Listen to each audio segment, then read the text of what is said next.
Yes, technology. I Um, do. Welcome to prepare to be ad worthy with Flairst. I'm Jess, and this is my business partner Amy, and our business is Flairst. It's a made-up word we came up with. Come to find out, it's hard for people to say and spell. So I just like to throw that out there. We're very excited. This is like one of our most passionate topics to talk about. We are social media advertising experts, specifically in the niche of direct-to-consumer e-commerce brands, specifically women-led direct-to-consumer e-commerce brands, because that's our audience. We are those people that are buying from women-led businesses who have created products and ideas and brands online. We have been in the online world for probably 15 years now, each individually. And we've seen the beginning of Instagram grow and Facebook grow and Pinterest and all the other platforms. And we've seen lots of colleagues and friends grow incredibly successful businesses and brands online. So we're very passionate about women making money and building businesses in an environment that works to support their needs and the needs of their families. So that's the little background about us and how we even got into this digital world and digital advertising with Flairst. And our main thing we like to talk about is transparency, which is why we put this webinar together today, because advertising and social media advertising isn't for everyone at every stage of business. It can feel like it is because it is exciting and it can be incredibly powerful and successful and magical. But a lot has changed in the world, as we know, in the economy, and in the advertising world and the business world. So with that, we really like to push that there is a right time to run paid media and invest in ads.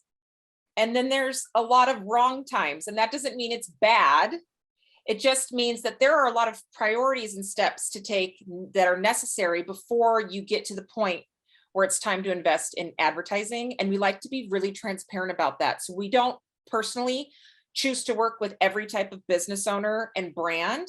We like to be super transparent and let them know where they're at in their stage of business and what is necessary to prioritize so they can get to that point where it's time to pay for advertising. So today's webinar is all about building that solid business foundation so that you can be ready and prepare your business to be ad worthy when it's the right time to invest money in paid advertising, where you can really make it back. Okay, what's the next button? This is why here we go. Apparently I just hit the next button. Thank you so much for your patience per usual. So we built this webinar for any business owner that sells something online. And again, there's history to that, right? And how we've sold stuff online. So anyone that is interested, you're here because you're interested and curious about paid media, running advertising. And we're going to go through all the steps of the foundation of what is necessary. And we're going to teach you what you need to prioritize within your business to get to the point where you are ready to scale. But first, we got to go backwards. Amy and I really love to understand the history of things. It feels good when it all makes sense of how the heck did we even get here? And what is going on? Because ads have changed a lot. And again, business has changed a lot. And the world in which we live in and function has changed a lot. So we're going to start at the beginning and the timeline. So back in the day when you ran a business and you did advertising, you had some options. And that was stuff like radio, billboards, bus ads, ads in a subway, right? TV commercials, things like that. And that advertising was created to where consumers and people were spending their time. So when we started listening to the radio, they started coming up with radio ads. And then when we started watching TV, they started coming up with TV ads. And there was a way that we could monetize that exchange of watching TV, watching the nightly news, right? And then get served with a TV ad. The thing was, though, that worked for large businesses that had lots of money and that could work with an ad agency and work with an ad rep. So then fast forward comes the digital world that we've all moved into. And where we are spending our time now is all on devices and on platforms like social media, like Netflix, like Amazon, right? All these areas that we're spending our time online. And what's happening when we spend our time online is there's an exchange of data. So every time you're on Amazon and you're searching for a product or you're looking at something, that's being tracked. Every time you're on social media and you are engaging with content, watching a video, leaving a comment, liking something, you're in a group and you're clicking on things, or you're just even scrolling, or how much time you are spending on a certain image, reading something, that's all being tracked. So there's an exchange of that data. So we've gone away from driving in the car, knowing that we have to go to our commute, and that's where we're spending our time. So we're watching billboard advertising, to online advertising. And what's happening is that those platforms and the internet then is tracking the data of what we're doing. So forever in this age of Web 2 that we're in right now, which is run by privately owned companies like Google and Facebook and whatnot, the data is being tracked, and that data is being shared willy-nilly. So what you're doing on certain apps is then being shared with Facebook, and then Facebook can use that data and sell that data to advertisers like us. And that exchange is called third party. So have you ever been to a website and it asks, and you're on your computer or even your phone, and it's like, would you accept our cookies, right? And you hit accept, or you hit deny. But before, like, that exchange is you accepting and saying, yes, I'm giving you the rights to my data. And then that data they can share it with other platforms. So that exchange rate is called third party data. That was happening freely around the internet, easy breezy, beautiful cover girl, for years and years and years, because nobody really understood it and there were no laws around it. It's like the Wild West, and platforms can do whatever the hell they want to. And then comes privacy starts getting discussed. And then last year in 2021, Apple comes out, which are the majority of users on like devices and stuff and shopping online, are people on their phones. We're doing all of that on our phones and iPads. And they came out with this update, this iOS 14 update. It's talked a lot about on the internet. And they said that if you open up an app, it makes it really easy. Do you want to be tracked or not? Do you want your data to be shared or not? And when that happened, most users are saying no, but roughly 70% are saying, no, I don't want to be tracked. So then that data exchange is gone. So direct to consumer e-commerce brands, so brands that are on like Shopify or WooCommerce, and they're selling their own product on their own website. Before this update, it was easy for them to find new customers at the right time, right? Like when you're talking about something or you've looked at something, and then like 2 hours later, like you've been looking for, comfortable bras with no underwire. And then like an hour later, you get served with an ad for exactly what you've been looking for, the bra you want from Third Love. And you're like, oh, that's creepy. That's because that data was all being shared. And brands and DTC e-commerce brands could really build a strong business model and make a lot of revenue because of that data. So Apple comes out, we have this update, they take it away. So most users have opted out. So because of that, that data is kind of gone. So what worked isn't going to work anymore. So now we're in a new place where third-party data is kind of out the door, and ads don't work, and they're not as cheap as they were because that data is not readily available anymore. So that means it's really hard to make your money back doing things, an old strategy that used to work. It is time now to evolve. Amy, take it away. How do we go forward? I've done a lot of talking. As Jess was saying, third-party data is over. What we see oftentimes is that people are still trying to use ads the way that they were before the third-party data was gone. And it really is a time for evolution, for change, for modifying your ad and business strategy. because the only way forward is to understand that you need to be using zero and first party data. So Jess talked all about data, but the way I like to think about it is that the way that it was shared initially is like, let's say you can picture a neighborhood where all the houses' backyards are like together. So everyone and anyone, all the dogs, all the children, all the people can just run through all the backyards and everything is accessible. Data is still being collected. It's just that they have put fences around it. So now all of the things that are still happening on those apps, in those backyards, all those things still happen, but everyone has put fences around their data. So Facebook has their data, Amazon has their data, Netflix has their data. It's just that other apps do not have access to it. And that was a huge part of direct consumer e-commerce advertising. That's the way that they could track and watch people. However, data is still being collected, and it is the thing that's going to take your business to the next level and keep it viable. Because data is the exchange, is the currency that we use. So just as Jess was saying, you want to buy something from a store, you have to pay for that. You want your kid to play hockey this year, you have like 20 hours of volunteer hours that you have to do in order for your kid to play. That's the exchange. If you want to use apps for free, your exchange with that is your data, because that app, free to you, they need to they're going to use your data to monetize their app, right? Yep. So data is being collected. What has changed is how it's being shared. So there's a lot more rules. There's not as much data accessible. Your strategy needs to evolve.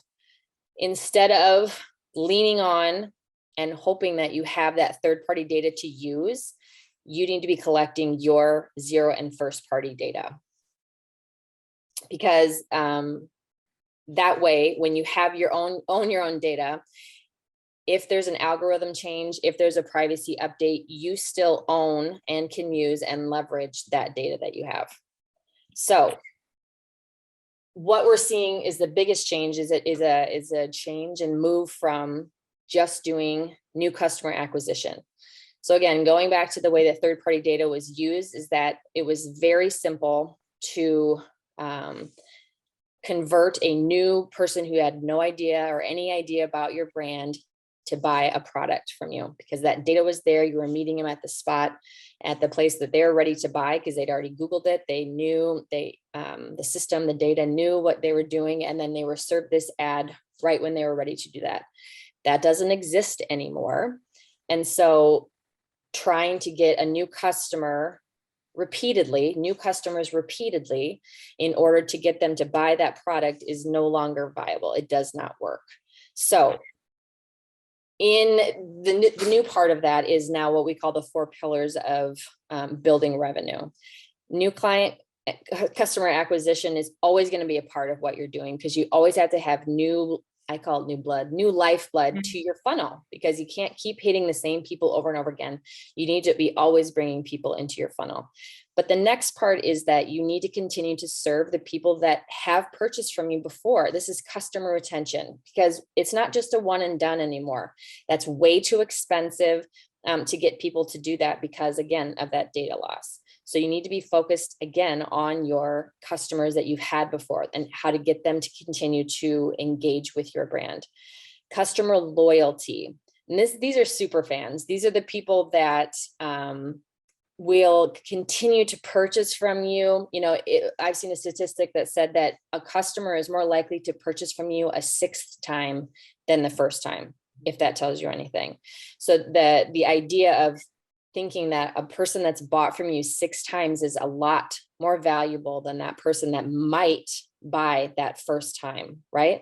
And then we want to think about the lifetime value, which is what I was getting into right just before that. Acquiring a customer and knowing how much they're going to stay with your business is a huge analytic that we pay attention to, because it's not just that one purchase. It's how long they will stay engaged with you and your products. And that's that lifetime value. So the 4 pillars that we really look at are that new customer acquisition, customer retention, customer loyalty, and lifetime value. I Okay. love that sound. Like Jessica keeps pushing the wrong button. So we're talking a lot about, we keep using these terms, third-party data, zero and first-party data. Amy mentioned that's part of, it's really important to have that be part of your business strategy. So let's get really clear on what we mean by data. It's very convoluted in all of these steps. So I think Amy's analogy of thinking about it as a house or backyards with no fences is perfect. So that exchange rate and those actions that are taking place online are all still happening and they're all still being tracked, but the platforms have put fences up around it. So the data in and of itself is the same.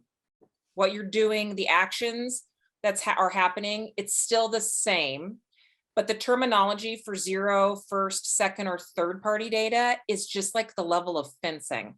And a level of access, Yes, right? exactly. And like what's happening with it or the exchange that's happening with it. Okay. So the concept of the data, you're sharing your information or what's being tracked about you, like you're watching a video or something, it's all still the same. So zero party data is self-reported. That's the kind of where you are on a brand's website and you buy something. And in order to buy that product, you have to give them some information about you so they know where to send it, right? Or you share your email because you want to get access to this like rad PDF that they've shared. Or you've taken a quiz to find out what your best colors are for your style. And in order to get the answer, you share your email with them, right? That's where you are choosing as the consumer to give that over to a brand. That is called zero party data. And that has to be a focal point of your business strategy, because then that data can be accessed again and again and again by the brand in and of itself. You have self-reported that data. Okay, so that's zero party data. So then first party data is when you are on a platform like Instagram, let's say, or TikTok, and it's free. And you are watching all these videos on your For You page and you're leaving comments or you're sharing them with your friends or whatever actions you're taking through a platform for free. That is first party data. So say you are, you watch an Instagram Reels, that video that is being tracked by Instagram, and then an advertiser for that brand on that page of whatever account you're watching that Reels on can use that to advertise to you again. That is first party data. Zero and first party data are the foundation to strategy and business strategy and advertising currently moving forward. Yes. Okay. So second party data is when another business's first party data is shared with you and advertisers. So that would be like if TikTok then took those video views of anybody that watched videos about, I don't know, Harry Potter or Clean Talk or, Sponge Daddy, right? And shared that then with like another platform for advertising. And then third party, so again, it's like the level of like fences and sharing. And then third party data is when it's all shared all over the place and it's shared across the web. Which is what was happening and which is why it was so creepy that you would be talking to your friend or in an email saying something like, I need, some product. And then all of a sudden you're getting advertised with the exact solution of what you needed. That's when third party data was like just being shared all over the place. So that is out the door. Second party data is also kind of out the door. And we can only rely on zero party data and first party data now. Okay. Yeah. I'm going to hit the right button this time. I don't know. I kind of like that sound. No ding.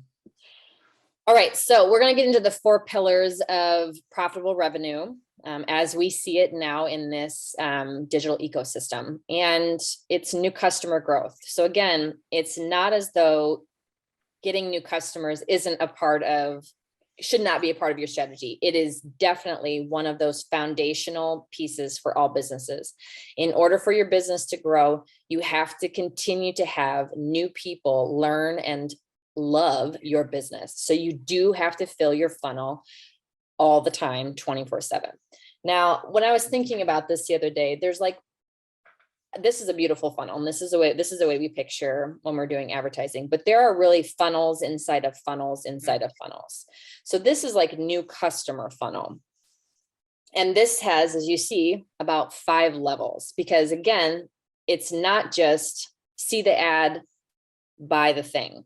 We like to think of this step and acquiring new customers like it's dating. So could you ask someone to marry you on the first date? You sure could have. You sure can. That's totally fine if that works for you. How many times are you going to get a yes on that? Probably not very many. She's got 0. Right. So if you're thinking about dating and you want to know if this person, we're going to change it to product. If this product is the thing for you, you need to learn a bit about them, right? You're going to get into getting on their website and clicking around. You're going to see how they are on Instagram. Maybe this isn't the way that everyone works, but this is the way I work. I see what kind of content they're sharing on Instagram. I see what kind of shares they have on TikTok. And I see kind of what their brand is like. Then I'm getting into what people have said about this product, right? So we're going to consideration. Am I going to be happy with my purchase here? And then once that's happening, again, all of this is part of this process. I'm wondering if it's going to be an easy sales process, because I'm one of those people that leaves something in my shopping cart for multiple days while I think about if I'm actually going to do it. And if it has a challenging purchase process, I'm not going to do it, because it's too much work for me. I want it to be very simple. But then once that person's converted, let's say I do actually purchase that thing, then your job as the business owner is to continue to engage that customer so that they become a loyal and advocate fan of your business, right? So filling the funnel, bringing in new people is a huge part of your business and cannot be ignored, but it cannot be the main and only thing that you do in order to grow your business. Okay, the next pillar of revenue, again, everybody, when there was third-party data readily available, everybody was running ads and all they cared about was customer acquisition. And it was easy for them to date and ask someone to marry them quickly. And that's how businesses were formed and scaled and made a lot of money. Now that that's over, we have to focus, yes, still on customer acquisition, but these other elements to profitable revenue and growth. So the next piece is customer retention. How often are people buying from you? How often are they coming back?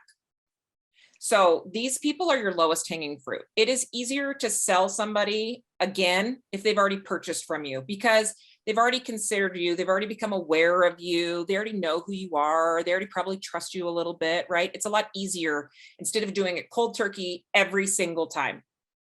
So take advantage of this. People often forget that we're really only focused so much on customers, first-time customers. We still need to be focused on them, but then we also need to be paying attention to the people that we can sell to again. Again, they are your lowest hanging fruit. Serve that first-time customer so well that they buy from you again and again and again, and you become unforgettable. Make that first experience so kick-ass and streamlined that they're so happy and impressed that they will come back to you. And you want to give them a reason to come back to you. So you want to sell to them and give them solutions multiple times. This is why you cannot, again, just focusing selling on one thing. That does not create a business strategy for the future of your business. If you want long-term success in selling something on the internet, you need to have multiple options and multiple offers to provide people solutions continuously over and over again. What did you first sell them? What is going to be their next need, right? You sold them patio furniture. Now what do they need? Do they need a cleaning product for it? Do they need an outdoor cover for it? Because winter's going to come at some point in time. Do they need cushions for the 4th of July? And then do they need cushions for the fall, right? Like, you continue to provide to them over and over and over, and wow them with that exceptional value and experience so that you can sell to them over and over and over again. So that returning customer rate number, you want to have that grow as part of your business foundation. That will make you more revenue. Customer loyalty. So customer retention and customer loyalty sound very similar, but they're just slightly different. So customer loyalty means providing a way for customers to become your biggest fans, because you know that they're out there. These are the people that are on all of your social media posts, that give you the reviews that you wish everyone could see on the planet, so that they, that they know how happy people are with your product. These are brand evangelists, but they're people who are going to go tell their friends and anyone that they can talk to that, oh my gosh, this group has the best broom that I've ever used, and it makes cleaning not the horrible chore that it is sometimes, right? They spend the most with you because, again, they're thoroughly invested in your brand. And this group needs to be celebrated. They need to be gifted, in a way, because they're emotionally attached and invested with you. So this is the type of group that you would build a community for, because, again, it's not just your product, it's the feeling that goes with your product and your brand. These people have common interests. They want to continue to have that synergy that happens with the community. And then this is the type of people that, hey, are going to continue to come back and buy from you. And so then you need to be thinking about ways to continue to serve them, so it is fun and engaging for them to come back and buy from you. The cool thing is the generations that are moving into a lot of the buying power, the millennials and the Gen Zs, this is a huge part of their way of shopping. They are extremely loyal to brands that they find that they align with values wise, and they will continue to stay with that brand because they are aligned with their values. So again, we're moving into a place where the generations really want to be invested and engaged with brands, which is just so beneficial for e-commerce businesses. Okay, so then the final metric that we look at, that again is important for moving into this age, 2022, 2023, and the future of your business, as we again are moving away from just client acquisition and ads into these 4 pillars. This last one is one of the most important, which is called lifetime value. It's often referred to as LTV. So you'll see that acronym a lot. That is your customer lifetime value. Sometimes the lingo in the marketing world is like a little overwhelming. So I'm going to make that clear. LTV, lifetime value. So that is how much the consumer is going to spend with you and your business over the lifetime of your business or a period of time. Okay. So the reason why we care about this and we care about growing this, because this metric is one of the most useful metrics to make business decisions on for the future stability of your business, which is what we want, right? We don't want to grow a business and have it really work really well for like a year and then something happens and like everything goes to shit. We don't want that. We want stability and long-term profitability. So we've got to remember to focus on this pillar of revenue, which is LTV, lifetime value. So if your CAC, your customer acquisition cost, meaning how much it costs for you to acquire that first time customer, which is the first slide Amy talked about with the funnel, how much that costs you is higher, more expensive than the overall lifetime value of how much they're going to spend with you. If it's more expensive to acquire them than it is how much they're going to spend with you over time, you will not be profitable. This is literally the equation that shows how things have changed, because you used to be able to acquire a new customer inexpensively. And so that lifetime value of them, because they bought your product, was covered. But now it costs more to acquire new customers, and the lifetime value, that one purchase that they made, does not cover that acquisition. So this is the equation that has changed. So because that data is gone, it is harder and it is more expensive to acquire them for the first time. So Amy is spot on. So this is why we care so much about this metric. You always need to be tracking your lifetime value and your customer acquisition and the ratio. Okay. Because, for example, it might cost you $32 to acquire that first time customer, and they end up only spending $27, right? But if they spend $1,500 with you over the year, and that's what you're tracking for that period of time, it's worth it to spend a little more in the beginning. Okay. Does that make sense? But if your business model and strategy is all based on selling them 2 products, and it's only going to ever net you $35 in the end, the formula doesn't add up. Okay. So you use lifetime value to prioritize your marketing decisions. Nobody has unlimited money, which is why we care so much about the education of this information to business owners and the transparency of this information to business owners. Even big brands, money does not grow on trees. And it's hard to figure out how to prioritize what you need to be doing. So this is a metric that you need to be paying attention to no matter the size and stage of your business. So it basically looks like this. This is the equation. You take an average order value. So how much somebody spends with your business. And let's say it's $50 times the number of sales in repeat transactions. So in this equation, say somebody spends $50 with you once a month for 12 months. And that 12-month period of time is, we're going to say, the retention time of how long we're looking at.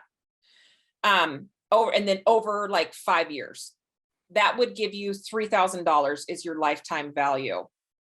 So if it costs you $25 to acquire that first time customer to spend their first engagement with you at $50, and then they do that once a month over 5 years, it's worth it, right? To spend that money. It might even be worth it to spend $350 to acquire that customer for the first time, if they're going to, most likely, then like that, the way these steps look, if it ends up resulting in $3,000.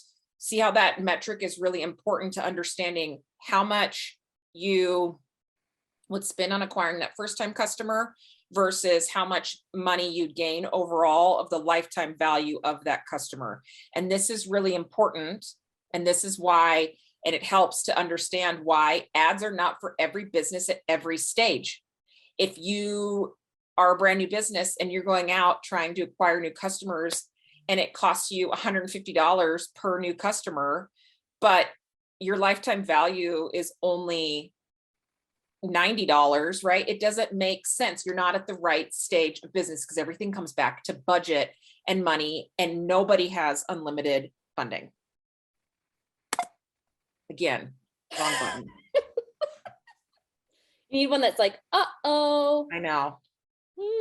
Okay. Okay, so Amy, let's get into budget then, because it all comes back to budgeting. money. So again, we talk to lots of people who want to run ads, and what each and every business owner tells us, no matter if their business is making $50,000 a year or $2.5 million a year, is that I want to do ads and I want to make my money back immediately. Yes. Because that, of course, why would you run ads if you didn't want to make your money back? That's totally understandable. Ads cost money. And like Jess said, no one has unlimited funds, right? Building ads cost money. Now, if you're going to run them yourself, that's great. But think about the manpower and the people that you have to have involved in order to do that, because their time, you're still covering that, right? So even if you're doing it yourself, on these self-service apps, you're still spending woman hours. You're spending human being hours to get that completed. And really, and I know that we're a digital marketing or digital advertising agency, we don't recommend running your own ads because it has become so convoluted and so complicated. This is all we do. And we spend all of our time keeping up with what's new. And it is a full-time job for our team, right? So ads are more expensive. They're about 60% more expensive, which again is that difference between third-party data and first-party data. And just on that last equation, Ads are higher and it costs more to acquire a new customer. And if your lifetime value of that, how long they are with your company, it does not make sense to run ads unless you have all of these other things in place. So it comes down to math. And I always like to use a little equation here too, because the thing is competition. Not only are we dealing with the iOS update, but we're also dealing with rising shipping costs, and we're talking about supply chain issues, and we're talking about inflation. But another big, huge part of this is competition on the ad platforms. Everyone is in digital ads. That's where people are, right? Jess's analogy or Jess's story about where advertising is. Where are we all the time? On our phone, on our mobile devices, everywhere. I'm on TikTok platforms all day long. That is where the advertising is, and everybody wants a piece of that pie. So that means that you are in direct competition with people who have very large ad budgets, right? These are the people, this is Target, this is Old Navy, this is Best Buy, these are Prada, all of those huge brands that have huge amounts of money to spend. You're in the same pool with them. And in order to compete with that, you have to have a pretty large ad buy-in, because again, ads are expensive and you need to have enough data for things to work. So let's talk about data. In order for the machine learning to work, it comes down to a pretty basic formula. You have to have at least 50 results in 7 days in order for the machine learning of the algorithm on the ad platforms to get enough information in order to work. So let's say you've set up an ad for people to click over to your website, you have to have 50 people that complete that action in 7 days for the machine to know who they want to talk to and to completely optimize so that it can run by itself. If you don't have enough data, that means that you're going to continue to spend money, is for one thing, but the algorithm and the machine is not going to work as optimally as it can. So, and you're thinking, oh, I have 50 people that could click over, again, if you have traffic, I have 50 people who can do that. Yeah, well, this is where it gets a little bit complicated. So let's say an average number of ads that we run for our clients, 5 campaigns with 5 ads each. So that's 25 ads. Each of those ads needs to have at least 50 actions taken on whatever the ad objective is, which is about 1,250 a week. So 1,250 people who are doing these actions. It's not just link clicks, it's also purchasing. It's making that through that final funnel, and which take 1,250 times 4 is 5,000. Now, the one thing that we didn't cover is conversion rate. The average conversion rate for people to actually complete actions that you want them to do, from link clicking to watching your video, especially to purchasing, is about 2.6. So that means out of 100 people, 2.6 people are going to complete the action that you want them to. So if you need 5,000 people to do the action that you need them to do in order to keep those 5 campaigns with 5 ads each working, you have to have a lot of data, a lot of people on your site clicking around and doing those things in order for it to work. And it has to be in an ongoing way. You might have great traffic and movement in the holidays. That's wonderful. But when that stuff kind of goes away in January, which goes, not as many people are shopping in January, your ad results might suffer because you don't have the people who are engaging with your website, with your Instagram, with your ads. So it's super important that before you invest in ads, you have built out your organic marketing and you have the traffic and people engaged with your brand. And going back to ads, so the ads get more and more expensive. And again, this is the funnel inside the funnel. So getting people to click a link, watch a video, I always think of it as effort. It does not take a lot of effort to click the link, watch a video. I don't have to do very much. But if I'm going to purchase something, that takes a lot more effort for me. And that is reflected in how much ad costs. So it is a lot more expensive to get people to purchase through a purchase conversion ad than it is for those other things. So then we have the cost of things. Well, everybody wants people to buy things. So that's what everybody runs. They are very competitive. They are very expensive. And so you need to not just be running those, because that can't be the only part of your ad funnel, right? So you need to have more than one campaign and one funnel, because again, you're hitting your customers and your audience where they are, and they're kind of all over the place, right? That was a lot. It is a lot. You have to have a lot. Money, data, in order to funnel strategy, in order to run ads successfully. That's Again, right. I can't hit the right button. So how do you do it? Okay, so we've talked about the history. Things have changed in advertising. We've moved away from third-party data to first and zero. Everything's more expensive. We've talked about the change in strategy. We can't just run a business solely on running ads to people for the first time and make consistent revenue long-term.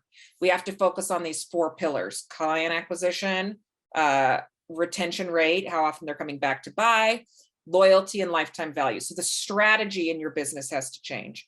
And then it comes back to budget and how much we got to be at a place for ads to be really successful. We have to have a lot of data, a lot of sales already. People are taking a lot of action already, and you have to have money already. That is why ads are not for every stage of business, because you don't have that stuff figured out until you're at the point where you're ready to scale. So there's all these other phases of business: a new business, right? Like a growing business. And then there's the point where you're ready to scale. And when you're ready to scale, you have all that stuff in place, where you have a lot of data. You already have a lot of purchases. You have the infrastructure. You have the money to be able to compete. So we work with clients at the stage of business when they're ready to scale. And they have another word for that is they've maxed out. You've maxed out all the elements of things. You've done your SEO. You've done your organic social media. You have built communities. You have all of those things in place. And so the next logical step is using paid advertising to grow that, because you have worked and built everything else organically. Exactly. So we come in when a business is ready to scale, and we run with all of these strategies, and it's amazing. Okay. You're not ready to scale. Most businesses, most people that reach out are not to that place. That level of business is making millions of dollars. Most businesses are not at that place. So how do you do it? What are you doing here? How do you make client acquisition work? How do you make lifetime value work? How do you make retention work, so that you can get to the place so that you are ready to scale? Because you need to have a solid foundation and backbone to your business before you are ready to scale. So the first thing, now we're going to go through what all that means of how we lay this foundation then to be able to get all this to work, is you focus solely on your organic marketing efforts. So priority number 1 in your business with marketing and where you spend your time and money is in your organic efforts. We're going to go through what all those steps are and the priorities for them. And you do not pay a dime on paid advertising to grow your customer acquisition, meaning acquire those first-time customers, to grow your customer retention, to get them to come back and buy from you, to grow your customer loyalty, meaning to create that fandom of people that are obsessed with you, and to grow that lifetime value. You do not pay money for ads to do those things. You could do that prior to 2021. You do not do that now. We do not recommend it. You will waste money. You instead nail all of those steps organically through your organic marketing efforts. And you master those 4 categories of profitability first. organically, okay? Because this is the solid backbone that is going to be reliable, that you have control over no matter what happens with the algorithm or the state of the world or your ad budget, right? That is what's going to create that consistency, is when you build those efforts foundationally first organically. Okay. So how do you do that organically? Step one. Let's start at the very beginning, your brand position. And by brand position, we mean more than just your logo and the name of your brand and who your audience is. Brand positioning is the strategy on setting your business apart from the rest. Now, business owners, and us included, we absolutely love what we do. We love what our company is. We love the work we do. We think it's really great. And that's super great for you too. When you're selling a product, you have to have other people invest in your business. You know, it's not going to carry, your business isn't going to grow if other people aren't invested and don't think your product is the thing that you think it is, right? So brand position is how to convince your audience that you are the thing to solve their problems over and over again. And you do that through highlighting what your brand is, what sets your business apart, right? And the key to this is to do it consistently. You know, brands that consistently show up as themselves, as the good Lord. I can't think of the word. As the solution to these people's problems, people who continue to show up that way are the brands that continue on. Band-Aid. Do you say I need a bandage for my finger? No, you say I need a Band-Aid, right? Coca-Cola. When you think cola, you think Coca-Cola, right? The original, right? So then you need to be thinking about how to set your brand apart in solving your audience's problems. The thing is that you cannot be everything for everyone, right? And so when Jess was going over earlier about thinking about how to continue to serve your customers with products, it's not like you have to figure out every single issue that they have. You don't have to be the solution to every single one of their problems. But if you have this main product, what are the things that can go with that as a companion product, so that customer has a product journey with you, right? So thinking about how you are serving your customers today in the DTC, direct to consumer e-commerce ecosystem. So this is meeting them where they are on the platforms. This is giving them a community to participate in. This is offering rewards. So again, to keep that engagement, because it is not a novelty to be on the internet and sell stuff anymore. Everybody has a website. My mom has a website, right? So you are not a novelty, and you need to be thinking about what sets you and your business and your solution apart. And if you run a business already, and you've been running it for a year or two, and you're not growing, you're not getting these pillars of revenue, it's not happening for you, you're kind of spinning your wheels, you need to come back to this. You need to come back to your brand position, and you need to come back to, now what I'm going to move into is your product proposition. Okay. You come back to the beginning. What you're offering your customer, what are those benefits of the product you're offering to them? What is unique about it? Again, Amy said, we're not a novelty. There's a million skincare lines online. What makes yours unique? What are those unique factors? You can't sell skincare to everybody. You can sell it to a specific type of person. We have incredibly short attention spans, which is why it's so critical that the user, the customer, understands exactly what your product does immediately out of the gate. It just isn't a lip liner for everybody. It's not a foundation for everybody. It's a foundation for women over 50 with dry skin, right? It is also very important that you don't just put products on your website. You don't come up with something. You don't come up with whatever you're going to sell and just put it on there and then try to sell it. You need to make sure that you have created a sense of urgency or a limited time, that nothing is always living forever on your website. You don't just keep the same product line, because again, going back to that attention span, that short attention span, it's boring. It's old news that you're like, okay, well, here we've got this 4-step skincare system, like, and it's the same thing you sold last year. It's not exciting. It's not enticing. It doesn't work anymore to try to keep selling the same thing over and over. You have to keep it fresh. An example that we really love is a client and friend of ours runs a bio dog leash biothane. It's made out of this biothane material called Hightail Hikes. She sells the same leashes in the same basic colors. That does stay on her website.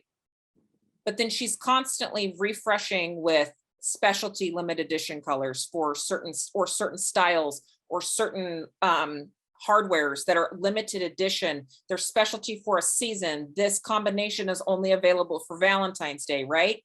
Like, it's keeping it fresh and exciting. This is also a way that people come back to you and buy more and more often from you.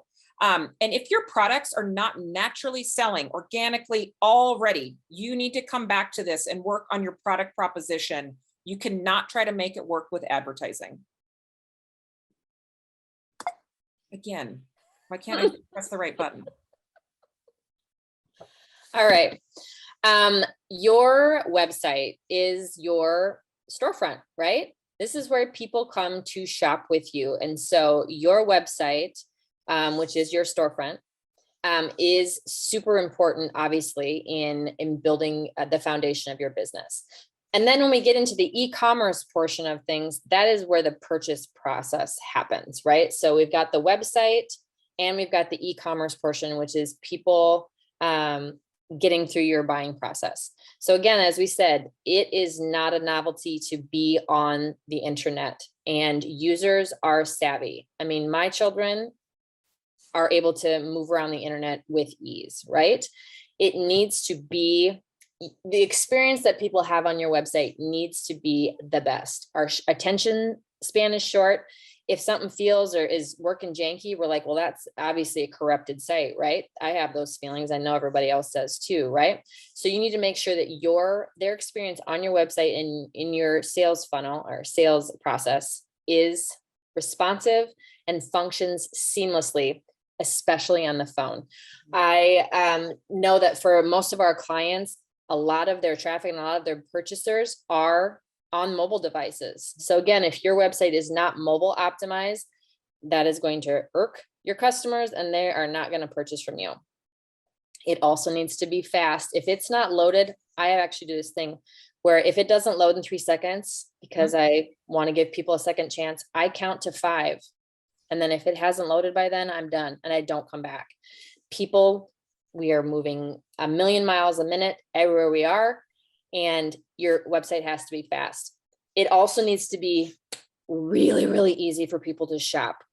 Your products need to be in categorized in a way that makes sense to not just you, but to your customers, right? Your products and collections need to be organized in a way so that's easy for people to find the things that they're looking for. And it needs to be really easy for people to get through and purchase their products. Again, I don't have my credit card. I don't have my credit card number memorized. I know some people do, but I have to get up, go find my purse and my billfold, get out my credit card, walk back to my computer to do it. But if there's a way to connect to some of the digital wallets that I have and make it really, really easy for me to purchase, I'm probably going to do that a lot quicker than if I have to get up and get my wallet, right? And the biggest thing that we're seeing now is that people are loving the buy now, pay later option, to be able to spread that payment out. Even if it's a $40 purchase, spread that payment out over a couple months. People are really loving that. Also on your website, you need to have video content. You need to have reviews. Again, so many people are using the word of their customers that you've had in the past to make purchase decisions. It's like going to, a town gathering and being like, hey guys, if you've seen the local restaurant, tell me what you think about it. That's exactly what we're doing when we purchase everything on the internet. You need to make sure that you have user generated content. People want to see regular people who look and are shaped like them, especially if they're doing clothes or have the same skin tones and the same skin issues. They want to see how those people are using their products and if they're happy with it. And it needs to be, again, I'm going to say it, it has to be mobile friendly. It has to be easy to use. You have to have a great experience on your mobile phone. Even yesterday, I was on our website. I'm always on our website or Flairst website on my computer. Looks great. And then I went and looked at something on our phone, and our contact us button, or like schedule a call with us button, was covering up half the mobile navigation because it looks different. You've got to make sure that you're looking at that stuff over and over and over again. Make your mom go through your purchase process, or your grandma. And if they can't get through it successfully, there's an issue. Yes. Again, why do I keep hitting the space bar? Okay, the next step that is important organically, of how do you do these steps organically? How do you make this happen for your business organically? So you have this solid kick-ass foundation so that you can get to the point of scaling, so that you can get to the point of running advertising. Next step, SEO, search engine optimization. Now, SEO, we often think about are for blogs or content websites. It is also important for e-commerce websites. You are selling something on the internet, you need to also have an SEO strategy. Why? Because it is an acquisition channel. You sell through SEO. So let me give you two important things to note about your SEO strategy. One, with e-commerce, there are two types of SEO to focus on: branded versus non-branded searching.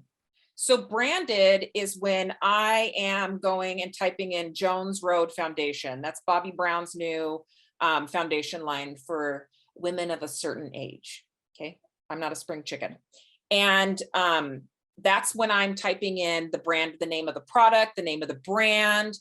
I'm looking for that specific foundation. It's going to bring up the product page. I'm going to click on it and go buy. So that is one type of SEO that needs to be part of your SEO strategy. You need to be ranking and showing up first for your own name and your own product names. Non-branded search, foundations for women 40 plus. I've not included the product name. I've not included the brand name, but I am investigating outdoor patio furniture. I'm investigating comfortable flip-flops to wear at Disneyland. That is non-branded search. You also want to be ranking for those terms, for those solutions that you are providing people. And then part of your keyword strategy, which is related to this overall SEO strategy, needs to be based on customer journey phases. Going back to that funnel, awareness, like moving into conversion, right? So people are going to search for your product and then want to go to your product page. People are also going to search for customer reviews. People might search for bad customer reviews. People might search for good customer reviews. People might search for shipping information about your product. People might search for returning, what to do if they want to return your product. They're doing that research ahead of time before they make that decision. So there are steps. It's not just that you want to rank for the solution that you provide, brown sandals with a comfortable insole and the name of that Bjorn, like sandals, but also Bjorn sandal reviews, Bjorn sandal shipping, return process, like whatever, right? All these steps of the phase of the customer journey, you also want to include in that SEO strategy, because people are searching much more than just your particular brand name or product name or randomly whatever the category you fit into. Social media. It's a big one. It's been around these apps. I know that it seems like we've been around forever, but it's been like 10, 12 years, right? But they have changed exponentially since they've launched, right? So social media is not about being absolutely everywhere. It's being where your people are. Because again, you want to serve your customers. You want to be in front of your customers. So where are they? Each platform has its own style, vibe, the way that users use it, and what their patterns are. Pinterest is very different from TikTok. Both are great platforms depending on what your customer is into and how they use those platforms. On everything, content is king. I started off as a blogger, and that's what they were saying 12, 15 years ago, and it is still the key. Content, content, content. Because the thing is, people are looking, again, we're always on our phone, we're always on social media. People are looking for those experiences, those feelings that they get from engaging with content, right?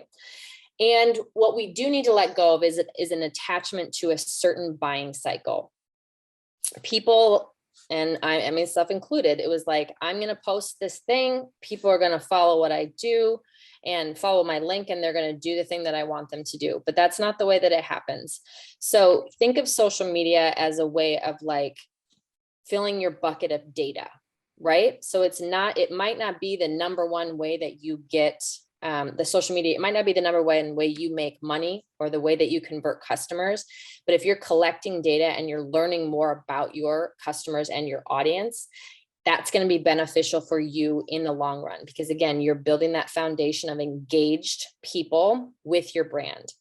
You need to learn how to play to the algorithm. I know that you've probably heard that before, and it sounds it kind of hits you and you're like, God, it's so annoying. But the thing is, changes are always going to happen. As I said, they have changed enormously since they began, and they're going to continue to change, because again, most of the platforms are not thinking about us as business owners. They're thinking about how they're going to make money in order to continue their platforms, right? So we as business owners, we as people who want to grow our followings, have to learn how to play to the algorithm. You have to learn, you have to research, and you have to adapt.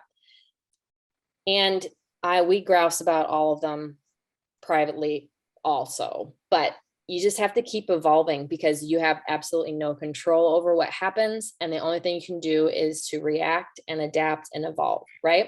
Mm-hmm. This is where you build your first party data, because again, it's people who are engaging with your social media platforms, commenting, they're sharing your pins, they're commenting on your TikToks, they're sharing and doing TikToks. Mira, what's that called when you? Oh, stitching?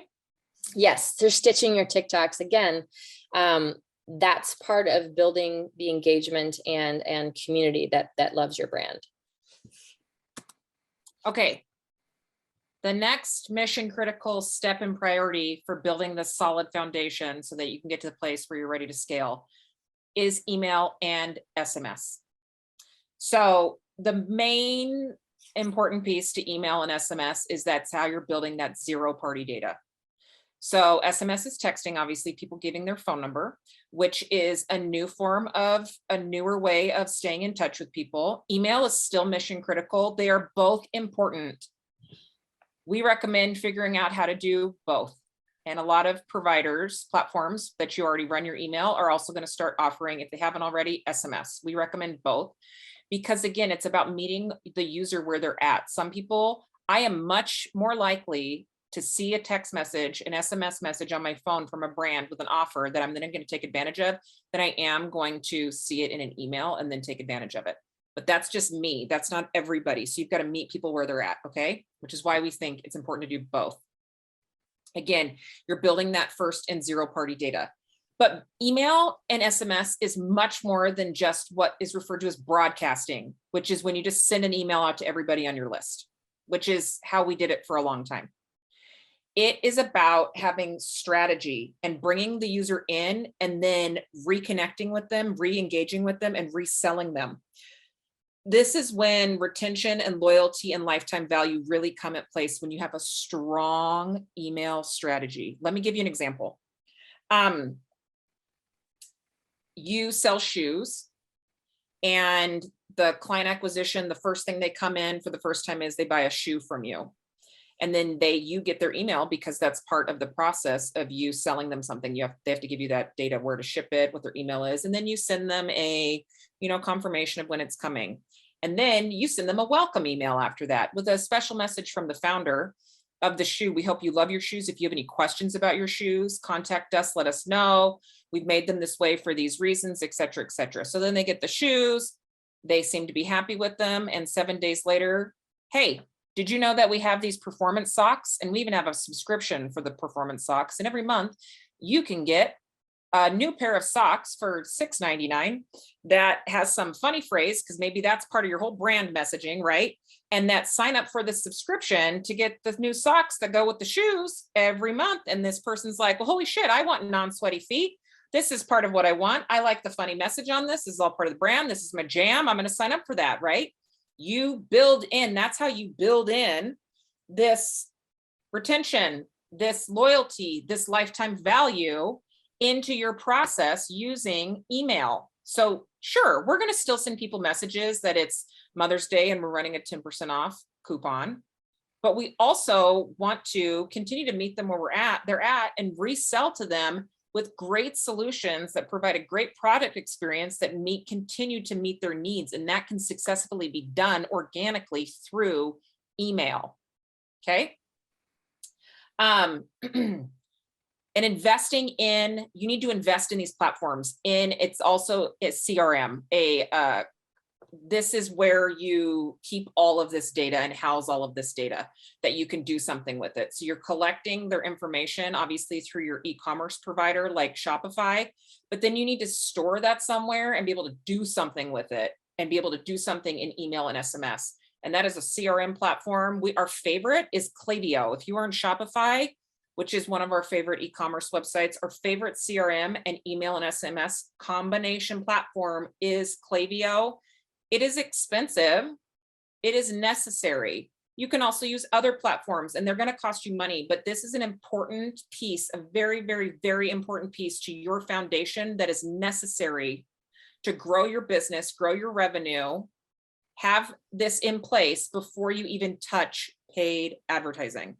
And I like to say with this email and SMS is that it's not just for brands that are trying to grow organically. This is something that's still in place with the clients that we have that are spending, five-digit ad, on advertising every month. Because again, this is the huge part of retaining and extending the lifetime value of those customers, because we are trying to continue to engage and continue to keep them involved with our brand. Exactly. Customer relations. Sorry, I love this one. Okay. Customer relations. So this is a super, super important part of your business. And of course, you probably know that because you probably had a bad experience with some brand.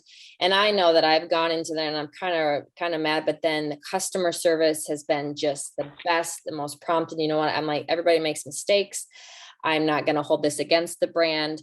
And gosh, I'm so glad that I bought this product and that they helped me. So making sure that your customer service is top notch, because again, you're not a novelty and other companies do have great customer service, and the people who don't, that's going to get out. It's going to come out in your reviews. It's going to come out on the internet, and people are not going to, engage and buy from your company, because if they hear it's bad, they're not going to deal with that. Right.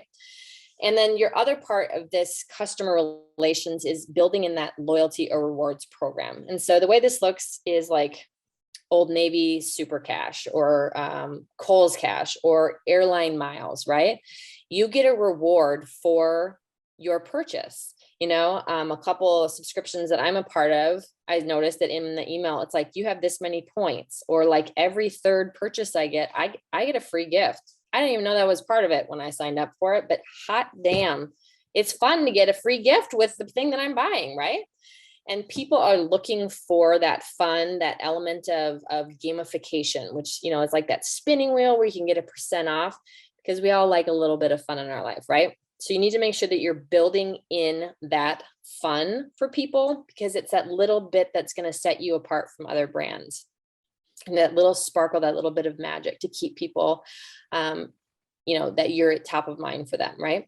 Mm-hmm. And again, it's building that community of like-minded people who have similar values, people who are just so excited about books. They want to be able to talk about their favorite characters. They want to talk about their favorite passages.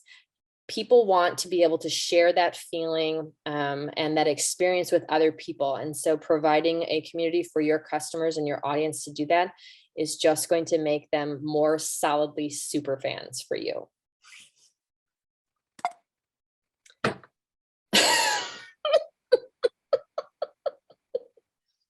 And then finally, one of the other important steps that nobody should ever miss is influencer generated content and affiliates, getting other people to do the selling for you. This should always be part of your organic marketing strategy. Affiliates are people that can sign up, and then anytime they share your product, your course, whatever you're selling online, they make a small commission for it. And it happens in an organic and natural way. And the reason why this works really well is because, again, it's hard to get someone to trust you as the brand. It's easier when I trust somebody online that I have similar values with or that I love. Like, again, if on TikTok, there is this mom of twins, Maya Knight, right? That has this giant following. She does affiliate advertising for HelloFresh. And she is showing how it's, busy single mom and how HelloFresh makes it super easy so she can have a healthy home cooked meal. That converts a lot of people with more easily than it is if HelloFresh is just trying to sell to that person randomly cold, right? And then included is a 10% off or a $10 off code. And bada boom, bada bing, HelloFresh made a bunch of new subscribers through Maya Knight's trust of her community. So this is available pretty much in any e-commerce platform, but you should have affiliate marketing built into your business structure so that people that have their own communities and that they have shared similar values as you and your brand, and it's a natural fit, can then take advantage and make money. It's an opportunity in a way for another person on the internet to make money by sharing products and services that they love. And it's a natural way for them to do it. And it's also very transparent. There are a lot of laws and rules around it. So they have to say very clearly that they do make a commission back from that. But as a customer, you want to support them in their ability to make money in their own business, right? So that is affiliate marketing. It needs to be part of your business strategy. With that, there's content that they have to make in order to share more about your business. You can use that content, that is influencer generated content, IGC, user generated content, UGC that Amy mentioned is from an actual customer. IGC is from that influencer or that affiliate, that person that has that bigger community of themselves, that has a lot of people that trust them and trust the story that they are telling from their own personal experience about why they love this bra or why they love HelloFresh or why they love these socks, right? And then that content you get to use then as a brand yourself and continue to share that story. So selling is obviously all about storytelling and trust and building those relationships. And so this is a way for you to have real storytelling that is strong and a great way to sell to customers. So making affiliate marketing part of your organic strategy needs to exist and happen as part of this foundation. We then, as advertisers, when our clients are ready to scale, they have this already in place. We use a lot of this influencer generated content and storytelling in the advertising itself. It's something that is necessary for us to have really great advertising. So this is, again, why this is one of those steps that needs to happen within that foundation. And the cool thing is the generations that I mentioned earlier, the millennials and the Gen Zs that are coming into more buying power, don't really trust celebrities and athletes as much as they trust people that they randomly follow on the internet.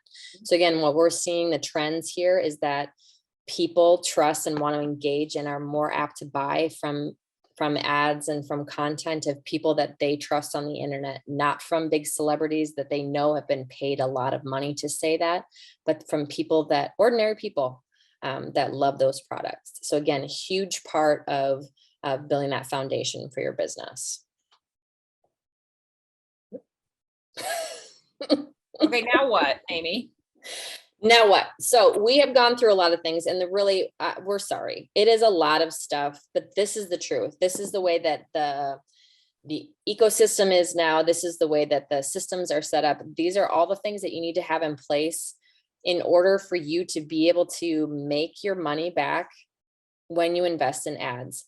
So these are all priorities, which I know is a little bit of a contradiction because not everything can be a priority, but this list that we've shared with you is what you need to have to build and implement in order to then eventually have a winning ad strategy, right?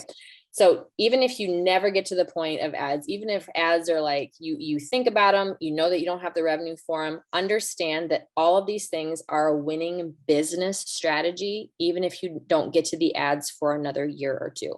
All of these things are going to help promote the growth and development of your business where we are today for direct-to-consumer e-commerce businesses.